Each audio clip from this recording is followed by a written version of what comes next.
Sobrang hirap ng pinagdaanan ko, pero sabi ko nga, siguro with all that challenges na pinagdaanan ko, naging mas strong, naging mas masigasig sa lahat ng ginagawa ko. And hindi ako yung taong nag-give up alam mo yun. Go lang ng go. And talagang pray lang ng pray, pray lang ng pray. And sabi ko nga is, siguro si Lord alam niya na maganda yung intention ko. And alam niya na kung anong meron ako, I'm willing to share. Nilagay ako ni Lord dito, siguro may dahilan. Kasi talaga yung bit-bit ko lang nun, yung trust and faith ko kay Lord na, Lord, pinadala mo ako dito. I know for a reason. Hindi ko man alam ngayon, pero alam ko maganda yung plano nila.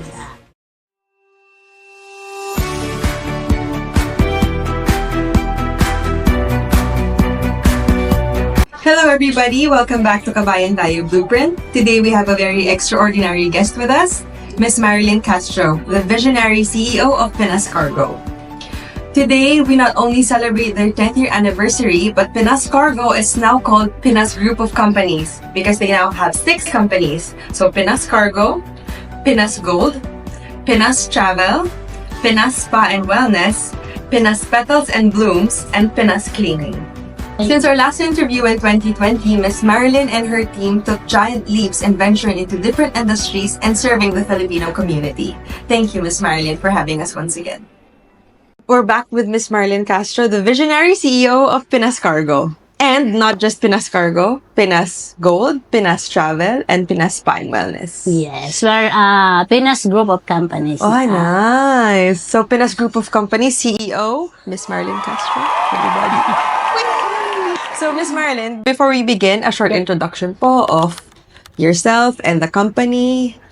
Ayan. So, sa mga hindi pa nakakakilala sa akin, so ako po si Marlene Castro, yan, from Angeles City, Pampanga. And I am the owner and founder of Pinas Group of Companies. Dati Pinas Cargo lang, but now we are having 6 companies, kaya yan, naging Pinas Group of Companies na. And we're in the industry for the last 10 years. Yes, happy 10-year anniversary! Oo nga, 1 decade na, di ba? Yeah. Ang bilis ng panahon. Sobrang bilis ng panahon. And thank you, kayo po yung unang-una naming interview. And it's really nice to have you back with us in Kabayan Salamat Tayo. naman. Salamat. Ayan, talagang nasama ako dun sa mga napili yung interviewin. And thank you for welcoming us. Syempre, we were starting back then, so hindi namin alam kung sino yung Filipino entrepreneur na tatanggap sa amin kasi bago nga and all. Tapos pandemic pa nung time na yun. Tapos, ako naman lahat naman is welcome. Alam mo yun. So, kung sino yung pwedeng supportahan, we're always open. Yes, thank you very much. Also, just to give a brief background on our previous interview. So, doon nag-discuss tayo ng how Pinas Cargo started and how you run through your business from 2014, no? Oo, 2014. Tapos, dumaan pa yung pandemic. Tapos, ang dami na natin pinagdaan. sobra. Tapos, ngayon, meron na kayong Pinas. Pwede niyo po bang i-enumerate ulit? Now Sabi nyo kayo na 6. Sabi ko lang 3. 6. Kaka-launch lang natin ng 2 new companies. So, we have initially yung Pinas Cargo and then Pinas Spa and Beauty Center, then Pinas Travel and Pinas Gold. And recently, we just added 2 new companies, Pinas Petals and Bloom and Pinas Cleaning Company. Saya. So, we have 6 companies na po. For 10 years, ayan, nag-diversify na ang Pinas Cargo. Yes, ang galing. Praise God. Nag-branch out. Praise God and Pinas praise Group of God. Companies na kayo ngayon. Can you tell us about your journey from the Philippines to Dubai and what motivated you to move here? Ano ba yung kwento ng buhay? Opo, kwento. So, paano po kayo nag-start sa Dubai basically? Actually, in Philippines kasi, so, iba yung profession ko. So, doon yung work ko is sa real estate. And, pagdating ko dito, cargo, diba? So, what motivates me? Sa hirap ng buhay sa Pilipinas. So, nung nagkaroon ng opportunity na makapang-ibang bansa, okay? Kasi I don't really know where is Dubai. Kasi may isa akong friend na sabi niya, Marlene, gusto mo bang pumunta ng Dubai? Siyempre, hindi ko lang kung saan ang Dubai. Di naman dati sikat ang Dubai, diba? Sabi ko, saan ba yung Dubai? Sabi niya, malapit sa Saudi, malapit sa Iraq. O, siyempre, Saudi and Iraq, alam natin yan. So, sabi ko, paano makarating dyan? Sabi niya, visit visa kasi yung asawa niya nasa Dubai. Tapos sabi ko, magkano naman yung gagastos eh? True. O, diba? Yun yung tanong. Siyempre, hindi naman tayo mayaman. Sabi niya, ito yung expenses. sige, check ko muna kung meron akong ganyang funds. Ayun. So, sa awa ng Diyos, yun, na-provide ko naman yung visa cost and ticket. So, yun, nakarating ng Dubai. So, sabi ko nga siguro ito yung plan ni Lord sa akin na makarating ng Dubai or ng ibang bansa para at least maiahon sa hirap yung family ko. Kasi talagang galing kami dun sa mahirap na pamilya. So, sa magkakapatid, 12 kami. As in, isang dosena, diba? Wherein yung tatay ko lang yung nag-work, yung nanay ko plain housewife. So, mahirap yung naging buhay namin kasi yung parents namin talagang hindi kami kayang pag-aralin, okay? Hindi kami kayang providean ng mga needs talaga namin. So, sa awa ng Diyos, ayun, nakagraduate ng college through scholarship program. At the same time, working student, diba? So, ayun, talaga sabi ko, ang bait ni Lord. So, yung nakarating dito, nakapagtrabaho. Single pa po kayo nun? In cargo company. Sabi ko, parang ang layo ng industry ko. From accounts and real estate dito, cargo. Pero sabi ko, nilagay ako ni Lord dito, siguro may dahilan.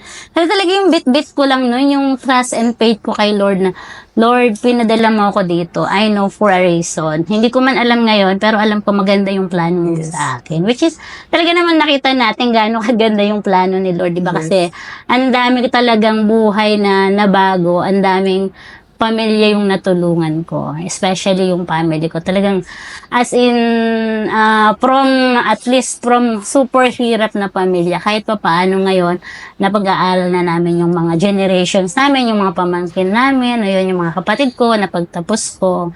So, ayun. Pagdating ko dito, yan, cargo. So, cargo, medyo walang idea. Pero sabi ko nga, pag gusto mo kasing alamin, aaralin mo talaga. So, salamat sa tulong ng internet. Ayan, so through internet, napag-aralan ko yung cargo, kung paano siya i-operate. And through experience na rin. So, pagdating ko dito, ayun, ako yung first employee nung company namin, which is, wala akong ka-idea kung ano yung cargo. But, through prayers talaga, and siguro yung motivation mo na gusto mong baguhin yung sitwasyon kung ano yung meron ka sa Pilipinas and gusto mong makatulong sa family mo. Ito mismo ang magmo-motivate sa sarili mo. Paano mo alamin yung mga bagay na hindi mo alam, aralin. Yes. And thanks and praise God, ayun. So, nakapagtrabaho ko sa UAE, in cargo industry. And 9 years na naging ordinaryong empleyado din ako. And then, after 9 years, ayun, sabi ni Lord, it's time, okay? Binigyan ako ni Lord ng opportunity na makapag-start ng sarili kong business. Kaya yan, nabuo yung Pinas Cargo. Paano po kayo nag-start pala? Actually, siguro kasi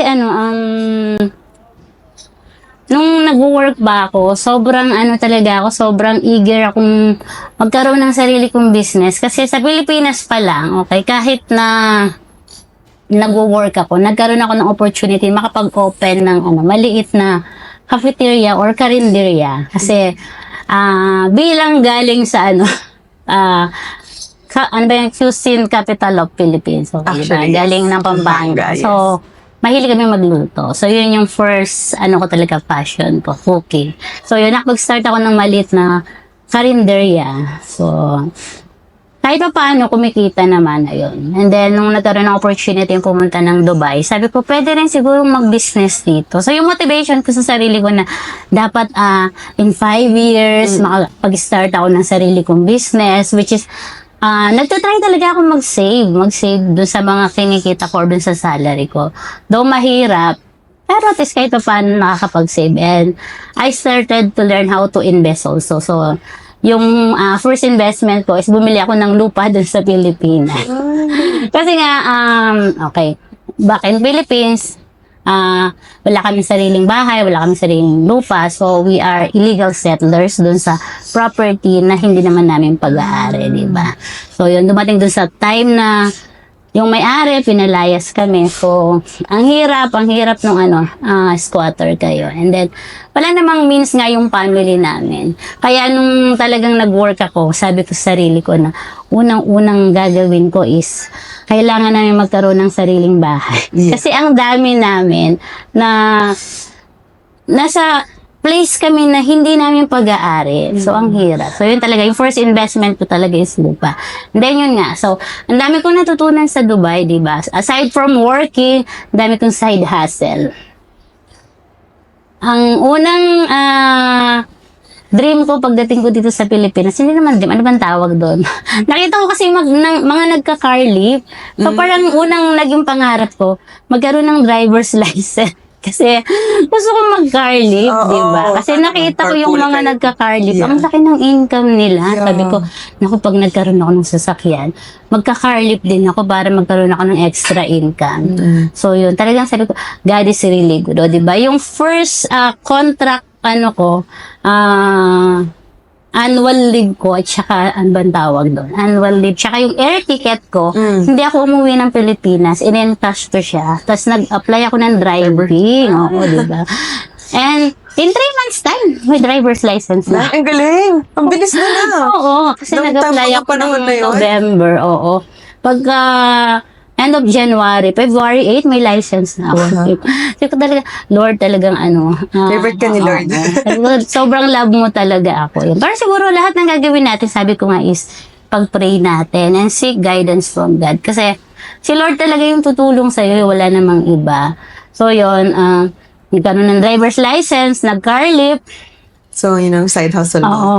Nagkaroon ng maraming kakilala kasi nasa Balikbayan Cargo. Ayun, natutong mag-sideline ng mga visit visa, ticket, nagpa-bed space. So, di ba, ang dami kong natutunang business. Ang dami mo na ang ginagawa as it is. Oo. Tapos, recession Best-minded ka came. talaga. Recession came. Na medyo bumaba yung 'di ba, yung sales namin sa sa company. Dumating kami doon sa point na hindi sumusweldo. Oo, dumating doon sa point. Sabi ko, hindi pwedeng ganito kasi may pamilya akong umaasa sa akin, di ba? And then, Kayo lang po yung nag-abroad, sorry. oo. Ako pa lang yung unang nag-abroad doon sa amin. Tapos may pinag-aaral ako mga So, kapatid. ikaw lang talaga ko. yung So, nasa- ako talaga yung typical na breadwinner. So, Yes. hindi pwedeng walang income. So, ayan, ang dami ko. Natuto ako mag-catering. Kasi nga, love ko talaga yung pagluluto. Unfortunately, nga wala na akong time. Pero, I really love cooking. So, yun. So, natuto ako mag-catering. Sa tulong ng mga Pilipino talaga na na nakilala ko. Alam mo yun, talagang nagtiwala sa akin. Kahit anong ibenta ko, kahit anong i-offer ko sa kanila, tinatangkilik talaga nila. And then, natuto ako mag-buy and sell. Okay. Parang yung sasakyan ko noon, running store, nagtitinda ng bag, nagtitinda ng sapato, nagtitinda ng mga Grabe, damit. very ano So, to? yun. So, ang dami kong pinagdaanan, bago naman, sabi ko is, nakikita nila yung ngayon, pero yung pinagdaanan ko, Yes. hindi nila nakikita. And that's why we're doing Oo, this. sobrang hirap ng pinagdaanan ko, pero sabi ko nga, siguro with all that challenges na pinagdaanan ko, naging mas strong, naging mas masigasig sa lahat ng ginagawa ko. And hindi ako yung taong nag-give up alam mo yun. Go lang ng go, go lang ng go. Oo. And talagang pray lang ng pray, pray lang ng pray. And sabi ko nga is, siguro si Lord alam niya na maganda yung intention ko. And alam niya na kung anong meron ako, I'm willing to share.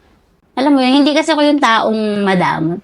It's either financial, materials, or knowledge. I'm willing to share ideas. Hindi ko siya pinagdadamat kasi sabi ko is, bigay yan sa'yo ni Lord and you are just an instrument. Yes. And pwede kang maging channel of God's blessing. Hindi lang material, sa lahat ng bagay. Even time, okay? Kahit nung nagka-carlip ako, merong mga friends na, Marlene, pahatid naman, pero wala akong pera ngayon.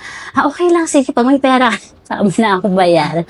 Alam mo yun, kasi kailangan nila, limbaw, nag-a-apply ng trabaho, di ba? So, yun. Mga maliliit na bagay, pero malaki yung impact sa tao. Alam mo yun. Kasi siguro nung nag-start ako ng sarili kong business, dahil nakapag-build na ako ng magandang name sa community ng Pilipino. Especially sa sa Couples for Christ, talagang yung support nila sa akin, lalo na yung mga handmade. Sila talaga yung mga unang nag-trust nung mag-start ako ng sarili kong business. And lahat talaga na in-offer ko sa kanila, sila yung unang tumatanggi, sila yung unang sumusuporta. Even pagka-Carlip, sila yung, Marlene, pahatid kami dito. Marlene, pasuyo naman, meron kaming guest from Philippines. Ako naging tourist, ano pa pala ako? Ano bang tawag doon? Tour guide? Tour guide. Kasi nga pag may mga guests sila, parang alam nila para akong taxi driver na yung rota ng buong UAE, yung mga tourist destination is gamay ko, pati yung mga location. Ayan, so, nagtutour guide. Di ba ngayon ko lang naalala, naging tour guide. So, yun. So, ang daming pinagdaanan. And then, finally, when God said, it's time for you to start your own. Ayun. So, merong isang, nakilala ko na, customer namin, sabi niya, gusto mo mag-business, sabi niya ganon. Kasi sabi niya, pag hinahanap kita lagi kang busy, sabi niya ganon. Tapos sabi niya, alam mo ba yung industry na hawak mo ngayon, sabi niya, do you know how to run it? Sabi ko, this business is my project dun sa company ko. Kasi yung last company ko for Pinas Cargo, logistics company sila. And then, wala silang idea about Balikbayan Box. So, it's my project. Pinropose ko sa kanila. Tapos, ako yung naging head nung kumbaga, department namin. So, ako lahat yung nakakaalam doon sa Balikbayan department namin. Balikbayan boxes, diba? So, yun. And, So you're basically running the business already? oo. And dahil nga gusto ko mag-business, so wala pa akong enough funds, gumawa na ako ng feasibility studies ko, ng business plan ko, di ba? So, sabi ko, I have a business plan on hand already. Sabi ko, gusto mo i-discuss ko sa'yo. Kabayan din to? No. Siya yung business partner ko. Okay. So, yun. So, we met, we discussed it, and then, in-offer niya sa akin yung opportunity, 50-50 na business partnership. Yun, doon nag-start yung Pinas Cargo. So, nag-start kami in 2014. We have only 3 staffs. Grabe, no? Oo, 1 team. And, hindi pa rin madali kasi by that time, syempre, meron lang kaming isang team na umiikot sa buong Dubai and Sharjah kasi yun pa lang yung kinocover namin that time. So, hindi pa rin ako nag-give up kasi doon sa mga ginagawa ko, nagka-carlip pa rin ako. Nag-catering pa rin ako. Kasi syempre, kakaumpisa lang ng business. Wala pang income, diba? So, kailangan ko pa rin ng income para dun sa mga needs ng family ko sa Pilipinas. Hindi pwedeng mag-stop yung natin, diba? Yung regular income natin. So, ayun. And then, after office work, dahil isa nga lang yung team namin, ako pa rin yung nagdi-deliver ng empty box. Oo. Ako pa rin yung nagpipick up ng mga boxes na pwedeng isakay sa sasakyan ko. Kasi yung mga kilalang, yung mga regular customers na namin na kilala kami or kilala ako, sila na talaga, sige na, okay lang ikaw mag-deliver ng box. Sabi niya, o sige, pagka siya sa sasakyan mo, kami na yung magbababa, isasakay na namin sa sasakyan mo. Kasi nga, hindi naman ako makapagbuhat, diba? So, yun, talagang yung suporta, nakita ko dun sa mga taong unang nagtiwala sa akin nung inopen ko yung Pinas Cargo. And sabi ko, God, wala akong masabi, Lord, sobrang lahat ng prayers ko binigay mo. And hindi mo lang binigay, sobra-sobra. And hindi mo ako iniwan, hindi mo ako pinabayaan. Sa lahat ng challenges, sa lahat ng trials, nandyan ka lagi para gabayan ako. Kaya talagang, kahit buhay ko talaga na pag sinabi ni Lord, it's time, parang, Lord, sige. Kasi galing naman lahat sa Kanya, di ba? Ayun. So, yun, doon nag-start yung Pinas Cargo. So, from Philippines to here na nag-start sa cargo industry. And then, after 9 years, ayan, so I had given the opportunity na mag-start ng sarili kong business. Ayan. Kaya nabuo si Pinas Cargo. Bakit po Pinas pala ang pangalan ng Pinas Cargo? Actually, ayan, Pinas. Kasi yung target audience, target customer talaga natin is Filipino. Sabi ko, ano ba yung madaling tandaan ng mga Filipino na pag narinig mo yung word na yon, iisipin mo kagad na, ay, Filipino business. Yeah. O, diba? Sabi nga nung Pilipinas, mahaba. Pinas. Sabi ng partner ko, ano ba yung word na Pinas? Sabi ko, parang yun yung shortcut ng word na pangalan ng bansa namin in Filipino is Pilipinas kasi alam Philippines, di ba? So, in Filipino, the word Pilipinas is the version of Filipino ng Philippines. Kasi nga, alam lang nila Philippines, di ba? Yeah. Hindi nila alam na may Tagalog version din tayo ng tawag sa bansa natin. So, yun. Para kung mas madaling tandaan, Pinas na lang. So, yun. Naging Pinas Express Cargo. Pilipino pa rin. Ayaw ng mahabang Pinas. pangalan. So, naging shortcut na Pinas Cargo na. But in trade license, our trade name is Pinas Express Cargo. Kaya minsan nagtatanong yung mga customers na, Pinas Express Cargo po ba is same ng Same, Pinas yeah, Cargo? actually, yes. Opo, medyo lang po talaga tayo, Filipino nature, ayaw ng mahabang name. Kaya yung mga customers namin, sila na yung nagtanggal ng express, ginawa ng Pinas Cargo. So, Nice. How did you start venturing into different companies? Kasi 'di ba, nag-start ka sa Pinas Cargo as you said earlier. So Yes. paano ka nag-start? So saan ka ba nag-start una? Pinas Gold ba muna or sabay-sabay yung tatlo or no, our second business is Pinas Spa and Beauty Center. Siyempre, bilang babae, tayo, di ba, mahilig tayong mag-pampering time and magpaganda. And sabi ko, is I want to do business na talagang, it helps people, hindi lang sa, nila, physical wellness din, di ba? Ayun. So, at siyempre, yung gusto ko mga business is lahat cash business. So, iniisip ko, ano ba yung magandang business? So, ayun, based on studies and everything. Ayan, nag-came up kami sa beauty center. So, ayun, nakapag-start ng Pinas Spa and Beauty Center in 2021. Magti 3 years na pala kami. Ayan. So, oo, yun. And then, after 1 year ulit, so sabi namin, ano ba yung mga requirements pa ng mga kabayan natin na pwede nating maibigay sa kanila, di ba? I-incorporate natin sa Pinas Cargo, yon. So, lahat nagta-travel, lahat nagdadala ng family nila dito. Yeah. So, ayun, we did a lot of study again, yan. We came up into Pinas Travel. Ayan, so we started Pinas Travel on October 2022 din. And sabi ko, ano pa, meron ba tayong pwedeng i-venture na funds? Ayan. Sige, ayan. Ano bang another things na pwede nating maitulong sa mga kapwa natin Pilipino na at least hindi lang tayo nagninegosyo kundi iniisip pa natin kung paano makatulong sa ating mga target market, target audience, di ba? So, investment naman. Ano ba yung madaling investment na hindi mabigat sa bulsa, di ba? And sabi ko, ayan, investment. So, mahilig tayong konti sa gold, okay? Sabi ko, ayan, magandang investment talaga is gold. Kasi yan yung pinakamadaling gawing cash na investment, di ba? And hindi nagde-depreciate yung value. Lahat ng gold natin is nag-a-appreciate ang value. Magkano gold dati? 100 Exactly. K? Sabi ko, pagdating ko dito, ang gold, 48 per grams lang. Ngayon, 271 per grams, diba? Grabe, no? In 19 years, after 19 years, yung appreciation ng value ng gold is 300 times mahigit. Grabe. Ayun. And then, recently, ayan, ano pa ba? Diba? Dami namin gustong gawin.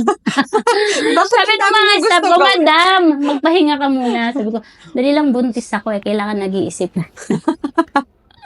So, yun. So, ayun, meron ako in-approach na isang kabayan. Then sabi ko, gusto mo bang maging partner ko?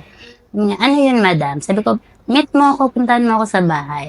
Then I discussed with him. Sabi ko, parang nakikita ko na gusto ko magkaroon ng flower shop. Kasi sabi ko, parang in demand din to sa market. And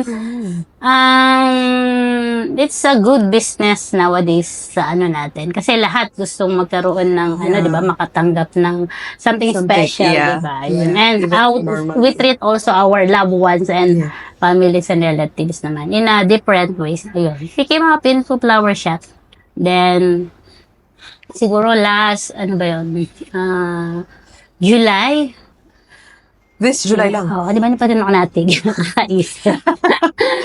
Sabi ko dun sa isang friend ko, sabi ko, gusto mo ba akong i-meet? Sabi niya, bakit? May di-discuss akong business sa'yo. Sabi niya, ay ma'am, totoo ba yan? O yun, nag-discuss. Sabi ko, kasi minsan naisip ko, yung mga kailangan ko, yung mga basic needs na rin sa akin, yun yung mga gusto kong maging business. Yeah. Kasi yun yung needs ng mga tao. Sabi ko, nowadays, yung mga tao ayaw na nag-hire ng normal na kasambahay na or assistant sa bahay na. Sila yung magbibisa, sila yung gagastos lahat. So sabi ko, ang ginagawa nila, nag-hire na lang ng outsource na magme-maintain ng bahay nila para hindi malaking expenses sa kanila. So, yun sabi ko, pwede siguro cleaning company naman.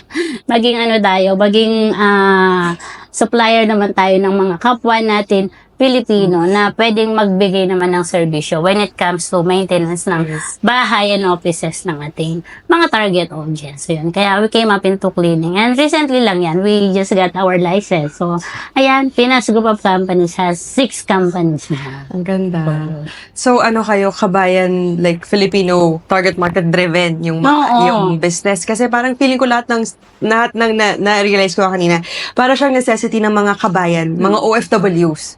Kasi Tsaka syempre, siguro dahil nag-start kami sa balikbayan business, so yung target market talaga namin is 99%, hindi lang 100%, di ba? 99% Filipino yung target audience namin. So, parang lagi ko naiisip, ano ba yung mga needs natin mga Pilipino? yes. Na pwede naman nating i-provide para sa kanila. Yeah. True. Ayun. Kaya, ayun, I came up on this One-stop six, company na lahat na ng kailangan natin na kay Pinas Group of Companies na. Ano pong mga challenges na na-experience nyo when starting the company? Main challenges? Aside sa wala kayong mga tao, enough employees. Madaming challenges, bibilangin.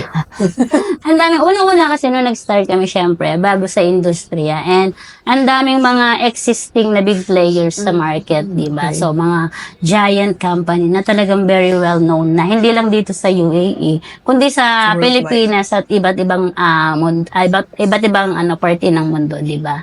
So, sabi ko, paano ako makakakuha ng customers? Sino magtitiwala sa akin, di ba? Pero good thing talaga na before ako nag-start ng Pinas Cargo, nakapag-create na ako ng magandang network sa community ng Pilipino. And I have built a good name kasi parang kahit saan Filipino community, nagbo-volunteer sa simbahan, sa lahat ng Filipino organization, nandyan, alam mo yon. So, parang ni-ready ko rin yung sarili ko. So, ikaw yung branding mo. It's yourself. So, umaga yun, pangalan ko talaga. Yeah. O yun. Kasi Siguro kasi pakikisama talaga and loving the people around them. Pahalagahan mo sila. Yun. Nakita naman siguro nila yun. Kaya nag-start ako yun. Talagang yung support nila. Though talagang, di ba, mahirap kumuha ng ng mga customers na di ba, na hindi pa kilala yung kumpanya mo. Paano kanila pagkakatiwalaan doon sa mga pinaghirapan nilang love boxes na yan o yung mga laman na inilagay nila doon sa kanilang mga boxes. Yeah, love boxes. Yeah. So, yun. And then, more challenges na namin is yung, ayan, inabot kami ng mga port congestion and yan, yung mga rules sa atin doon sa Pilipinas sa customs keep on changing, di ba? Yeah. Ang hirap kasi minsan ang hirap i-explain sa customers na hindi po to allowed yung padala, bawal po magpadala ng ganito karaming items. So, madaming mga challenges, pero siguro sabi ko is, you just need to educate your customers kung ano talaga yung mga allowed and not allowed. And ano yung nangyayari sa real world kasi yan, may mga port congestion because of what? Katulad ngayon, may giyera sa sa Israel and Lebanon, okay? So yung mga port na affected yung lahat ng nasa logistics industry. So yan, pinapaliwanag lang talaga namin sa kanila. Transparency lang. Oo, transparency talaga yung And we explain with them and then we also gather some news na talagang pwede nilang basahin o pwede namin i-share sa kanila. Ito po talaga yung nangyayari. Hindi lang po sa Pinas Cargo, kundi sa buong industriya ng logistics po, sa buong industriya ng balikbayan cargo industry. Thank you, Ms. Marilyn. Overcoming challenges and innovation. Ms. Marilyn, expanding into new industries might have brought unique challenges. So, how have you managed these, especially during the transition from gold to travel and wellness, spa and wellness? So, ano po yung mga challenges nyo? Kasi syempre cargo kayo Tapos, kunwari, ang una nyong is spa and wellness, it's totally different from cargo. So, paano pong challenges nyo dyan? Tapos, syempre, totally different ang gold. Anong challenges nyo dito? So, anong mga challenges na na-face nyo sa mga iba't ibang, Challenges, okay. Actually, dun sa Pinas Spa and Beauty Center, kasi nga, syempre, bilang babae, di ba? So, talagang kasama na yun sa lifestyle ko na every month kailangan nagpapapamper, kailangan may mga salon, time talaga tayo, di ba?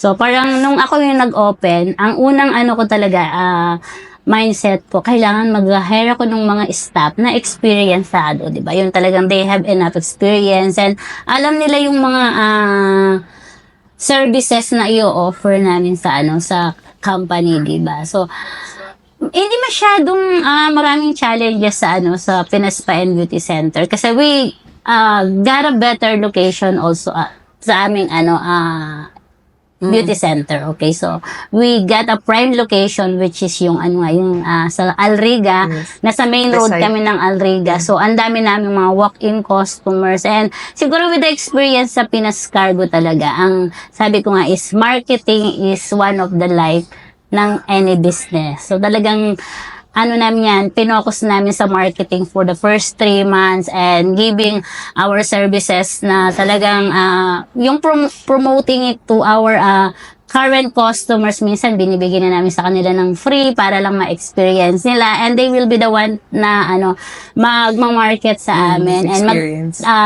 the testimony na yung service ng Pinas Spa and Beauty Center is iba dun sa ibang kakumpetensya namin. And at the same time, yung price is very affordable.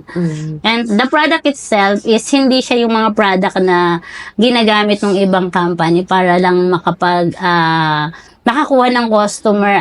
Nagbibigay sila ng sobrang murang presyo pero yung product nila and service is compromised. Kasi sa amin is, ang kasi talaga namin is yung maibigay yung magandang serbisyo sa customer. At the same time, yung babalikan ka nila. Yes. Kasi hindi talaga namin ginagamitan ng mga product na alam namin makakasira sa kanilang mga buhok, sa kanilang mga nails, and other services na nire-require nila for their self-beautification and pampering time. Talaga, yung product, iba. And yung mga staff talaga namin, sabi ko nga, yung unang-unang namin doon sa sa feasibilities namin is mag-hire ng mga experienced staff para hindi kami babalikan ng mga customers namin na merong nag-render ng service na hindi maganda and not on ng municipality. Kasi di ba kailangan namin mag-comply din sa mga requirements ng municipality in Dubai.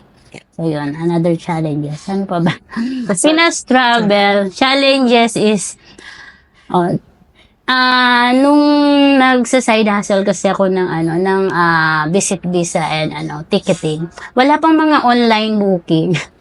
So madali pang mag-mark up when it comes to markup sa mga diba, sa mga services, sa mga services natin. Pero ngayon, ang competition is pag nag-book sila sa amin, tapos mag-online booking, parehas lang ng price. Yeah. So, na lang talaga, kumbaga sabi nga namin is, service pa rin talaga, the best service na pwede nating ibigay sa ating mga customers. And minimal markup, pero volume customers naman talaga. So, one of the challenges talaga ng mga travel agency is yung online competition dun sa mga services na nire-render namin. Kasi almost the same,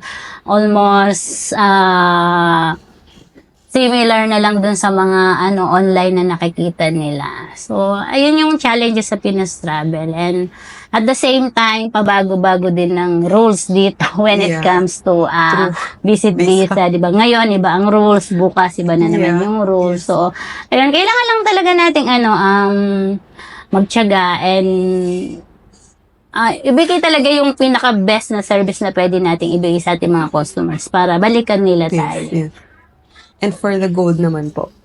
For the gold, hindi masyadong maano sa gold kasi lahat naman ng target audience namin. So, yun talagang mga alahera o mahilig mag-invest sa gold, diba? And then,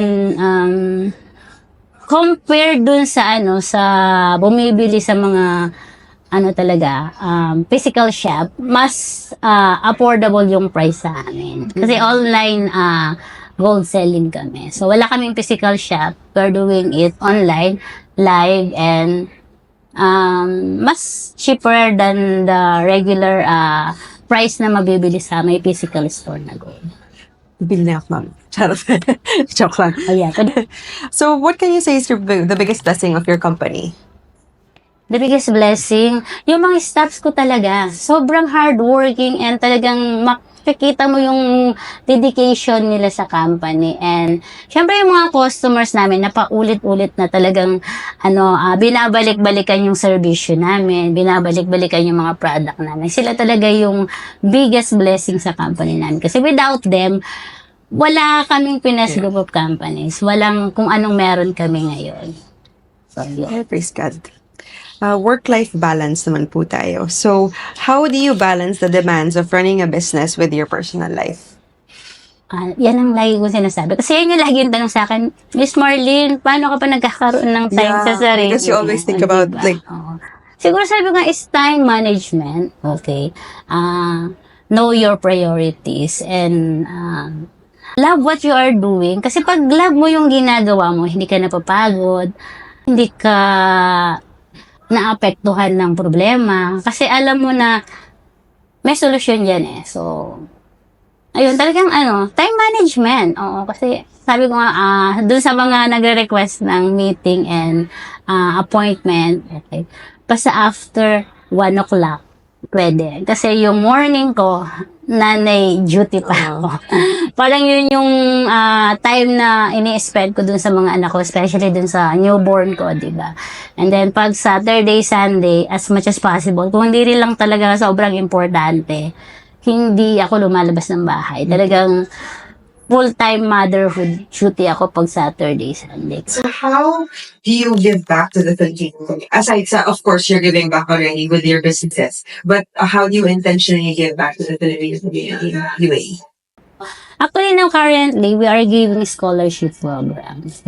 Hindi lang dito sa UAE, pati sa Pilipinas. So, we started this scholarship program in 2018. So, meron na kaming mga nakapagtapos ng college. Oo, and then, ayan, meron kaming mga inumpisahan na dati elementary, ngayon nasa high school na. And then, meron kaming mga incoming na gagraduate this year. So, di ba parang ang sarap ng feeling na nakakatulong ka. And dito yan, meron kaming mga nag-aaral ngayon ng vocational course and meron kaming isang student na nag-aaral sa Manipal University. Sa may university, academic city ba yun? Dito? Oo. So, yun, nag-aaral siya sa Manipal Hindi lang sa University. Pilipinas. Hindi lang sa Pilipinas, pati dito. And How do then, you choose the students po? initially, nung nag-start kami, yung mga customers namin, sila yung in-encourage namin na mag-nominate ng mga kakilala nila na estudyante na willing mag-aral, okay? But yung parents or yung Hindi guardian, lang afford. is not capable Yes. para i-finance yung kanilang studies. And bilang ako talaga, kasi yun talaga yung na-experience ko na gusto kong mag-aral. Pero hindi talaga kami kayang pag-aralin ng parents namin. So, yun yung unang hinanap namin. And then, personally, ako talaga, binisita ko sila sa Pilipinas. Nakarating ako ng iba't ibang lugar sa Pilipinas. Kasi, parang nagsisi-ay, gusto ko talagang makita, talaga bang deserving sila Yes. na maging supportahan, 'di ba? Maging part ng advocacy namin. So yun. And then yung mga kliyente namin, sila yung nominate, tapos binigay yung details, pangalan, school, address. So yung mga hindi ko napuntahan, yung kapatid ko yung pinapunta ko. Kasi syempre bago namin i-grant, gusto talaga namin na talaga they deserve. Yes. Oo. Kasi tsaka kinausap talaga namin sila hanggang may Pinas Cargo. Kung talagang willing kang mag-aral, hanggang makapagtapos ka ng college, we are willing to support you. Basta, kailangan mo lang mag-aral, kailangan mo lang i-prove na yung eagerness mo na makapagtapos ng pag-aaral.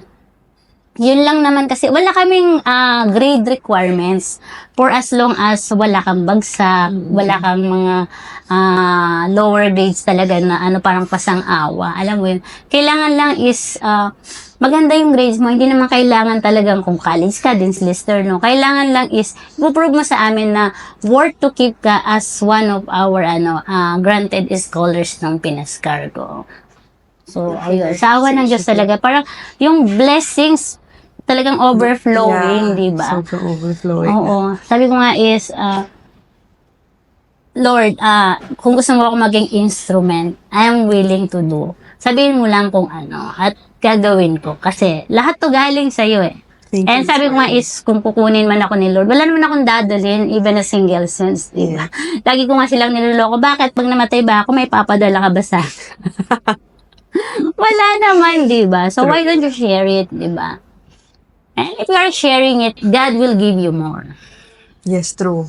He gives Madami. tenfolds talaga. Yung mga nangihingi ng mga sponsorship sa amin, yung mga free padala minsan na sila din is donation drive nila. So, talagang kami, binibigyan na namin ng libre kasi yung intention naman nila is talagang tumulong din doon sa mga taong pinadadalhan nila. So, yun. Thank you, Ms. Marilyn. How do you think your business has impacted the Filipino community? Siguro kasi ang dami naming kapwa natin Pilipino na nabibigyan ng hanap buhay. Kasi like dito sa Pinas Cargo, we have 115 staffs, okay?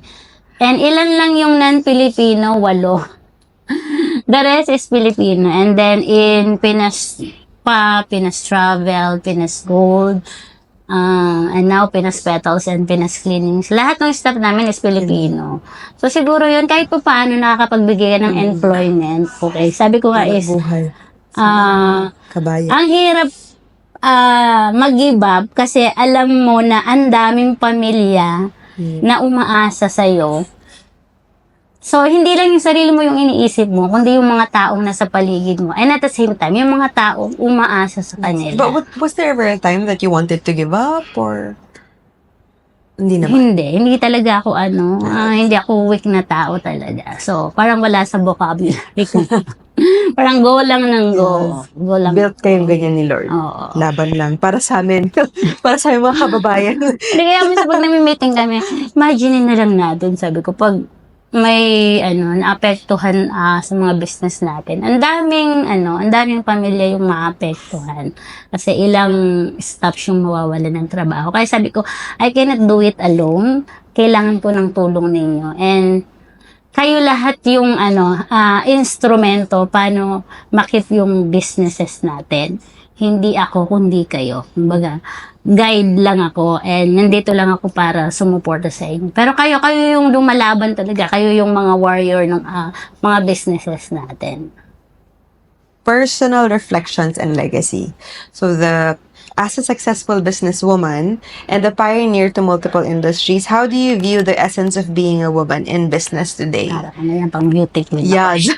Kasi syempre, bilang babae, di ba? Lalo na sa, I would say, Muslim, not all, GCC country, di ba? Parang usually, like before kasi, alam mo yon since 2009, yung pag-rise ng business sa women sa employment and sa businesses. So, Correct. paano po kayo nag-thrive being a woman in this industry? Siguro yung personality ko na sabi ko, lagi ko kasi sinasabi sa sarili ko, kung kaya nila, kaya ko din, okay? We are all God, creations, okay? Parang, pare-parehas tayong nilikha ng Diyos. So, kung binigay sa kanila ni Lord yung ganong kakayahan, bakit ikaw hindi mo kaya? So, kung kaya nila, kaya mo din. So, legacy siguro yung, pwede ko lang, mai-impart sa mga tao is, do good. And everything follows. And whatever you do, always lift to God. Okay? And pray for it. And if your intention is good, God will always guide you. God will always lead you. Hindi ka talaga niya pababayaan. So, yun. Trust God. And everything follows. And, di ba, so, thriving, so, doing a business, being a businesswoman, what are your greatest failures, I would say? And how did you overcome these failures and what did you learn from them? Hindi ko man siya masasabing failure. Siguro challenges. Challenges, oo. That's a good thing. Kasi sa lahat naman, di ba, may competition. So, minsan yung competition, pag hindi mo na-handle ng mabuti, it will lead you to failure. So, siguro, when there's a competition, always think kung paano mo ma-innovate yung business mo, kung paano mas maganda yung service or product mo compared to your competitors. And educate your staff to love your customers and to love what they are doing. Kasi yun talaga yung pwedeng maging ways kung paano tayo mamahalin ng mga customers natin. That's very inspiring, Miss Marilyn. So now that you have 6 companies in your group of companies, how would you say what is success to you? How would you say success for you and to you? Success sa akin kasi is kapag nakakatulong ka sa kapwa mo and nakikita mo na nagiging isa ka sa reason kung bakit nababago yung buhay ng tao into a better one. So, yun siguro yung pwede kong masabing success para sa akin. So, every day is a success, no? Kasi Oo. araw-araw may natutulungan tayo. True, oo. So true. How do you manage operations logistically? So, paano po kayo shift from Pinas Cargo to Pinas Travel to Pinas Gold, you know? Nowadays, no, talagang napaka-helpful ng technology. Kasi, hindi mo na kailangan ng physical meeting, di ba? May Zoom meeting na, okay. So, ang dami na Thanks, pandemic. oo.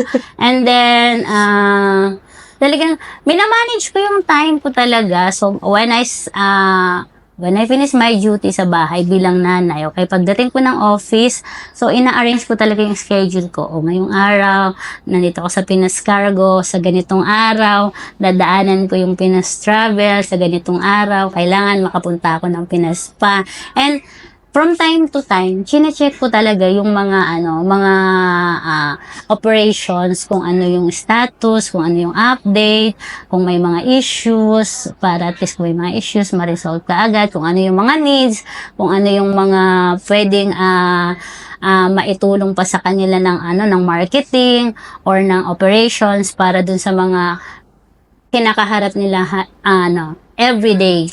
So, yun. Actually, aside from UAE, di ba, meron pa kaming mga businesses sa Pilipinas. So, medyo mahirap, medyo mahirap. Medyo mahirap lang dahil dun sa time, kulang minsan yung 24 hours para matapos yung lahat ng trabaho, di ba? Pero sabi ko, kung ano yung kaya kong gawin sa isang araw, hindi ko na pinagpapabukas. Kasi sabi ko, bukas ako pa rin naman ang gagawin. Yeah. So, kung ano yung ma-accomplish ko ngayong araw na to, I'll see to it na tatapusin ko siya. Ayun. Do you have anything else planned in the future? Do you see yourself planning more businesses to add to the group of companies? Actually, aside from UAE, so we expand also, no? So, ongoing yung, ang tawag dito, Qatar, office namin. And last January, Cargo po? Pinas Cargo. And last January, we expand also in USA. Ay, wow! Congratulations! We have our branch in USA sa California. Ay, wow! So, hopefully next year, we are planning to expand in Saudi. So, That's ayun. nice. So, expansion tayo. After. Our different goal industries. is to go global. Yes! So, And you ayun. mentioned meron din po kayo sa Philippines na mga businesses or it's not related to Pinas group of companies? Yung sa Pinas cargo related is we have our own distribution company in Philippines. So, we have Pinas Express Cargo Distribution Office there. Mas malaki din. We have 1 hectare warehouse doon. Oh, wow! And we have 150 staff. And then we have, sabi ko sa'yo, God is so generous, diba? So grabe. I've got the opportunity to have a franchise of Mr. Donut. We have 15 shops. Yeah, and last year, last year we also franchised into a aesthetic center. Ang galing! God is really generous. Paano Hindi ko parang hirap na May lang pa. laging tanong sa akin, paano mo na ma-manage? Because God is always there with me. He is That's always giving me strength, knowledge, and He's sending me the Holy Spirit. Yes! Oo, promise. You always pray for the Holy Spirit, yung talagang wisdom, knowledge, understanding. He will help you. Now that you are the woman you are today, what would you give anong advice ang magigive mo sa younger self mo? Sa younger self ko. Lahat ng naging desisyon ko. Good job, keep it up. Oh, good job. Hindi siguro. Thank you kasi you never give up. You never give up and you always try to do your best and you always try to be the best person, to be the best version of you. Thank you. So, yun. Ano naman po advice mabibigay niyo sa amin, mga OFWs? In general, and sa mga OFWs na gusto rin mag-start ng sarili nilang business. Plan it properly. Ay, dun sa mga gusto mag-business, plan it properly po. And, siguro, kailangan talaga nating planuhin din yung finances natin. Kasi yung minsan, pagkakamali ng mga pumapasok sa business is hindi nila pinaplan yung kanilang finances. Dapat kasi pag nag-business ka, you are ready or capable dun sa sustainability ng business mo. Hindi yung mag-i-start ka lang and then financially wala kang pang sustain. Yeah. Kasi yun yung isa sa mahirap. Pwede mo siyang i-establish pero how to sustain it, yun yung malaking challenges talaga dun sa mga nag-i-start. That's where the work starts, kung paano mo siya isa-sustain. And then, never give up. Lagi naman nandyan yung challenges, lagi nandyan yung failures. Never give up. Never give up. Kasi when you give up, you will never win. That's true. Paano na? Oo, never give up. Always take the challenge. Thank you, Ms. Marilyn. Thank you so much for your time. And so, dun sa lahat po ng ating mga kababayan, okay, dito sa UAE and soon sa Qatar and sa USA. Ayan, so, meron po tayong balikbayan business na niraran or ino-operate dito sa buong UAE and soon nga po sa Qatar and we have also in USA. So, sana po tangkilikin at supportahan niyo po ang Pinas Cargo. Saan man kami makarating sa mundo kasi ang pangarap talaga namin is global, diba? So, yun. So, dun sa mga sumusuporta na po, maraming salamat sa walang sawang pagsuporta at pagtangkilik. So, sa mga beauty queens namin, kasi ang tagline namin sa Pinas Spa and Beauty Center is, you will be treated like a queen. Ayan. Kailangan lagi tayong maganda, laging fresh, diba? Kaya visit na po sa Pinas Spa and Beauty Center. And for all your travel requirements and visa requirements, ayan. So meron po tayong Pinas Travel na laging handang mag-servisyo sa inyo. So tawag lang po dun sa ating toll-free number 800P Travel. O dun sa mga mahilig sa investment, diba? Yes. Ayan. This is very good timing po kasi magpapasko, di ba? Yan. Pwede nyo pong ipang regalo yung mga gold natin from Pinas Gold. Ayan. So, marami po tayong mga bagong designs na talagang magugustuhan ng mga reregaluhan nyo. At for sure, mamahalin nila kayo lalo. And syempre, ayan, meron na tayong bagong added sa family ng Pinas Group of Companies. Yung mga mahilig po sa mga flowers, plants, and may mga requirements sa mga ibesis sa inyo. Ayan. Maraming salamat po. Sana po patuloy niyong tangkilikin at suportahan ng Pinas Group of Companies. Maraming salamat. God bless po. Thank you, Ms. Marilyn.